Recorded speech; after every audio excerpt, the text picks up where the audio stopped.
ሰላም ጤና ይስጥልኝ ክቡራትና ክቡራን የዩቲዩብ ቻናል ቤተሰቦች እንዴት ናችሁ? ሁሉንም የባንክ አካውንት ያለውን ሰው የሚመለከት አዲስ ውሳኔ ተሰጥቷል።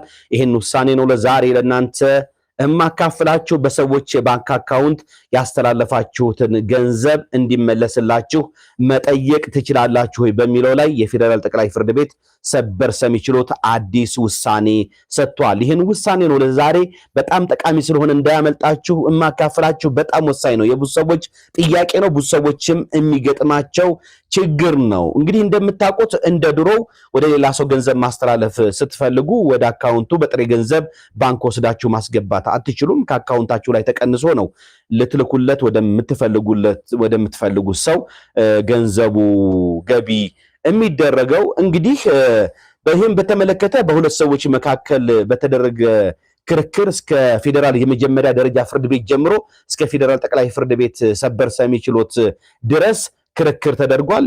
የክርክሩ ጭብጥ ምንድነው? እንግዲህ ከሳሽ በተከሳሽ ላይ በፌደራል የመጀመሪያ ደረጃ ፍርድ ቤት ባቀረቡት ክስ ምንም አይነት የሥራ ግንኙነት ሳይኖረን ምንም ነገር ሳንተዋወቅ ወደ አካውንቱ ብር ስላስገባሁለት ይሄንን የገባ ብር ይመለስልኝ በሚል ክስ ያቀርባሉ። ተከሳሽም በበኩላቸው እንግዲህ ተሳስቶ አይደለም ገንዘቡን ያስገባልኝ የባንክ አካውንቴንና እንደዚሁም ደግሞ ሙሉ ስሜን ጽፎ ነው ያስገባው፣ ስለዚህ ለመልስ አይገባም በሚል መልሳቸውን ያቀርባሉ። የፌደራል የመጀመሪያ ደረጃ ፍርድ ቤትም በሁለቱ መካከል የተደረገውን ክርክር ሲያይ ከቆየ በኋላ ተከሳሹ ወይም ገንዘብ ገቢ የተደረገላቸው ሰው በምን ምክንያት ይሄ ገንዘብ ገቢ እንደተደረገላቸው ማስረዳት ስላልቻሉ ገንዘቡን ሊመልሱ ይገባል በሚል ገንዘቡን እንዲመልሱ ይወስንባቸዋል፣ ይፈርድባቸዋል። በመሆኑም በዚህ የፌደራል የመጀመሪያ ደረጃ ፍርድ ቤት ውሳኔ ቅር ይሰኙና ለፌደራል ከፍተኛ ፍርድ ቤት ይግባኛቸውን ያቀርባሉ። የፌደራል ከፍተኛ ፍርድ ቤትም እንግዲህ ውድቅ ያደርግባቸዋል ቅሬታቸውን። ትክክል ነው የመጀመሪያ ደረጃ ፍርድ ቤት የወሰነ ይላሉ። በዚህም አልቆሙም። እንግዲህ ሲወሰን የህግ ስህተት አለበት በሚል ለመጨረሻው ፍርድ ቤት ለፌደራል ጠቅላይ ፍርድ ቤት ሰበር ሰሚ ችሎት ቅሬታቸውን ያቀርባሉ። የፌደራል የጠቅላይ ፍርድ ቤት ሰበር ሰሚ ችሎት እንግዲህ ምንድነው ያለው?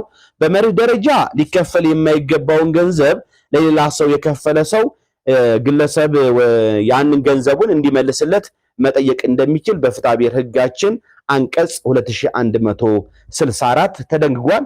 ይሁን እንጂ ገንዘቡን ያስተላለፉት የግለሰቡን ስምና የአካውንት ቁጥር በመጻፍ በባንክ ከሆነ ገንዘቡን አስበውበት በራሳቸው ፍቃድ እንደላኩት የሚያስቆጥር በመሆኑ ገንዘቡን እንዲመልሱ የሚጠየቁበት መብት አይኖርም።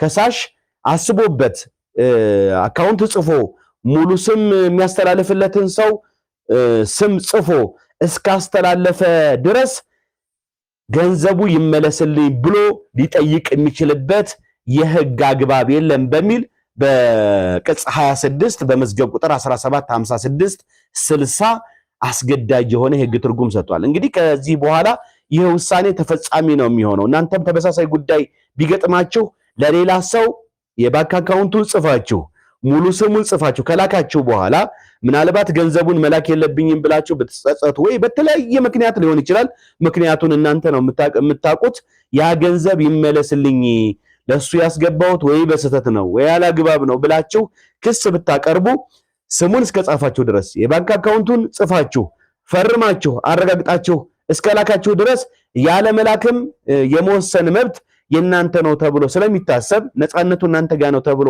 ስለሚታሰብ ገንዘቡ ይመለስልኝ ብላችሁ ክስ ማቅረብ አትችሉም፣ መጠየቅም አትችሉም። ገንዘቡም ሊመለስላችሁ አይችልም። ከዛ ሰው ጋር የምንም አይነት ግንኙነት ይኖራችሁም አይኖራችሁም።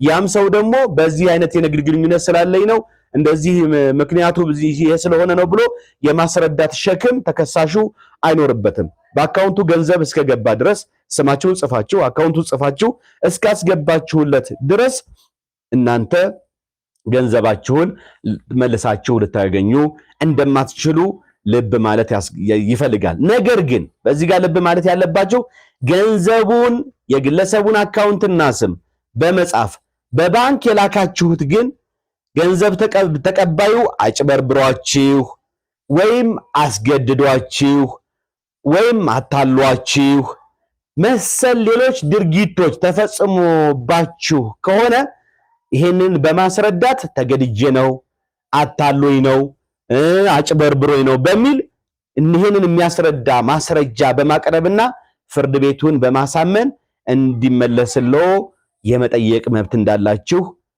ልታውቁ ይገባል። ገና ለገና ከተታለላችሁ፣ ከተገደዳችሁ፣ ከተጭበረበራችሁ ገና ለገና የባንክ አካውንቱን ወይም ደግሞ ስሙን ጽፋችሁ ልካችኋልና ስለዚህ መጠየቃችሁንም ልትባሩ አይገባም።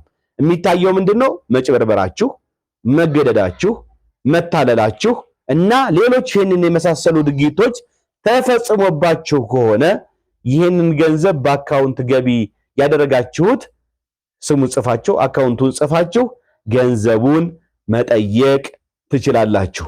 ስለዚህ ይሄ አዲስ ውሳኔ እንግዲህ ገንዘብን በማስተላለፍ በኩል በሁለት ሰዎች መካከል ከፌደራል የመጀመሪያ ደረጃ ፍርድ ቤት ጀምሮ እስከ ፌደራል ጠቅላይ ፍርድ ቤት ሰበር ሰሚ ችሎት የተደረገ ክርክር ነው።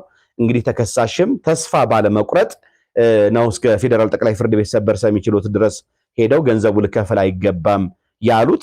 እንግዲህ ሲያነሱ ምንድነው በሁለቱ መካከል የነበረውን ግንኙነት ተከሳሽ ሲጠቅሱ የኔ ልጅ ደቡብ አፍሪካ አለ፣ የከሳሽ ዘመድ ደግሞ እዛው ደቡብ አፍሪካ አለና ከኔ ልጅ ላይ ደቡብ አፍሪካ ላይ ገንዘብ ተበድሮታል።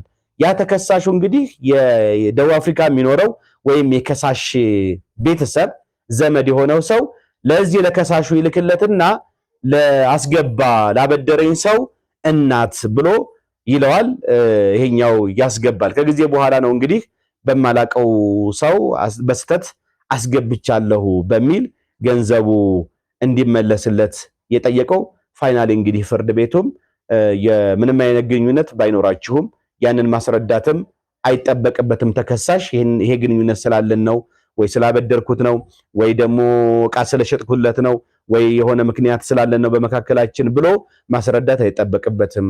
አካውንቱንና ስሙን ጽፈህ እስካስገባህለት ድረስ ገንዘቡ የሱና የሱ ብቻ ነው፣ መጠየቅ አትችልም ብሎ ወስኖበታል ማለት ነው።